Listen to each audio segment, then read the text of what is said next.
ڕۆژ بە ڕۆژ بۆ هاوڵاتیانی هەرێمی کوردستان ڕوون دەبێتەوە کە نوخبەی حکومڕانی و حکومەتداری وڵاتەکان لە خراپترینەکانی سەرئاستی جیهانن. بە جۆرێک ئیدارەدان و حکومڕانی لە هەرێمی کوردستان نەک هەر لە خزمەتی هاوڵاتیان و پێشخستنی ئەزموونی سیاسی هەرێمدا نییە، بەڵکو ئەو میکانیزم و مۆدێلەی هەرێمی کوردستانی پێبەڕێوە دەبرێت بە یەکێک لە شکست خواردووترین ئەزموونەکاندا دەنرێت. ئێستا لە هەرێمی کوردستان دنیایەکی مادەگەری هاتووەتە ئاراوە کە هاوڵاتی بەپارە نەبێت هیچ کاروبارێکی بۆ بەڕێوە ناچێت. ئەمەش لە کاتێکدا حکومەت خۆی لە زۆرینەی بەرپرسیارەتیەکان دزیوەتەوە و سات بە سات ئەرکی سەرشانی هاوڵاتی قورستر دەکات. لە هەرێمی کوردستان ئەگەر کەرتی تەندروستی بە نمونە وەربگیرێت، ڕوون و ڕاشکاو دەردەکەوێت قۆناغ بە قۆناغ کار بۆ بە تایبەتکردنی ئەو کەرتەش دەکرێت بە جۆرێک هاوڵاتی تەنانەت بۆ بچووکترین نەخۆشی و نەشتەرگەریش کە بابەتێکی مرۆییە و ژیانی مرۆڤەکانی پێوە بەندە، ئەگەر پارەی بۆ هەڵنەسوڕێت ناچارە فەرامۆشی بکات و مجازەفە بە تەندروستی خۆیەوە بکات.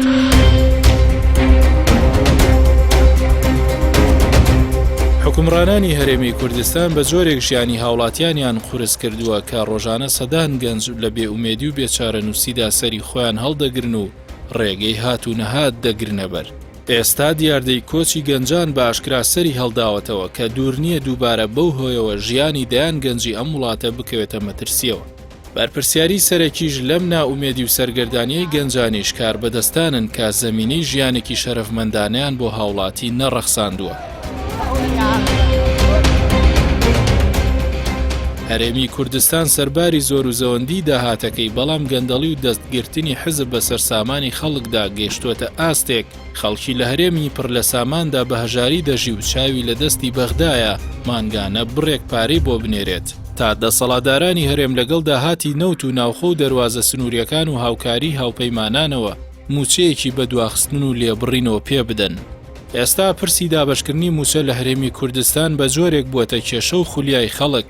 یەکێک لە بەکارهێنەرانی تۆڕە کۆمەڵایەتیەکان بە تەنزەوە دەڵێت هەموو مانگێک یان دوو مانگجارێک دابەشکردنی موچەیەک بە لێبڕینەوە بە قەد ڕاگەیاندنی دەوڵەتێک خەڵکی پێ سەرقاڵ دەکرێت.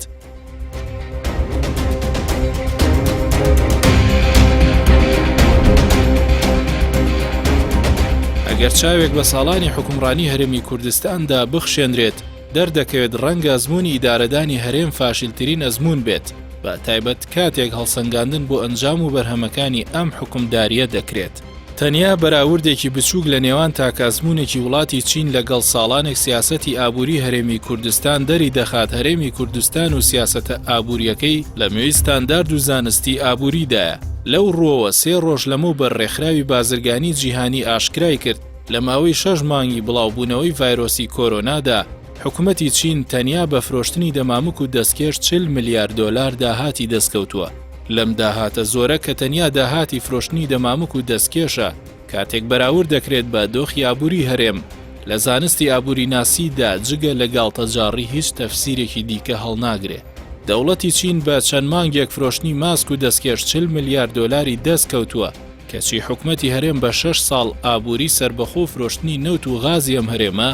وەکو سەرۆکی حکوومەتی هەرێم لە بەردەم پەرلەمان وتی نەک هیچ یەدەگێکی دارایی نییە، بەڵکو 28 ملیارد دۆلار قەرز و پابەندیشی هاتووەتە سەر. کۆی گشتی قەرزەکان و پابەندە داراییەکانی هەرێم ئێستا 28 ملیار و 476 ملیۆن و 657 هزار دۆلارە.